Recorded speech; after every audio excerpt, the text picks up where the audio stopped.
So మీకు ఇక్కడ పర్టికులర్గా తెలంగాణలో మీరు టీచ్ చేసేటప్పుడు కానీ మీరు అంటున్నారు కదా అవేర్నెస్ చాలా ఇంపార్టెంట్ అని అవును. చెప్పేసి అవును. ఇట్లా క్లాసెస్ అటెండ్ అయినప్పుడు లేదా వాళ్ళతో మాట్లాడినప్పుడు ఇక్కడ ఏం ల్యాక్ అవుతున్నారు స్టూడెంట్స్ అనిపించింది మీకు? చాలా ఇంపార్టెంట్ క్వశ్చన్ అండ్ ఆన్సర్ కష్టం చెప్పడం. ఓకే, అంటే ఈ ఆన్సర్ చెప్తే కొంతమందికి నచ్చకపోవచ్చు, రైట్. బట్ నేను అదే చెప్పాలనుకుంటున్నా. బికాజ్ ఒక 100 దేశాల నుంచి పిల్లల్ని నాకు రెగ్యులర్గా చూస్తున్నాను కదా. అవును. సో క్లారిటీ లేకపోవడం is the biggest problem. Clarity of thought లేదు. రైట్. బ్రిలియన్స్ ఉంది, క్లారిటీ లేదు. ఎందుకు ఇంజనీరింగ్ చేస్తున్నారో తెలియదు, ఎందుకు ఎంబీఏ చేస్తున్నారో తెలియదు, ఎందుకు బీఫార్మసీ చేస్తున్నారో తెలియదు. అలా వెళ్ళిపోతుంది. గో విత్ ద ఫ్లో లాగా Go with the join flow. అయ్యి ఆ చదువుతున్నారు మెజారిటీ అట్లా కనబడుతున్నాను నాకు.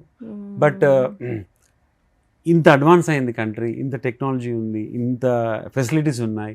వాటిని క్లారిటీ లేకపోవడం వల్ల సరిగా వాడుకోలేకపోతున్నారు. బట్ ఆన్ ది కాంట్రరీ వేరే దేశాల నుంచి పిల్లల్ని చూస్తున్నాను నేను, like Brazil, Colombia, Peru, even African countries చాలా ఫాస్ట్గా ప్రోగ్రెస్ అయిపోతున్నారు వాళ్ళు. ఓకే.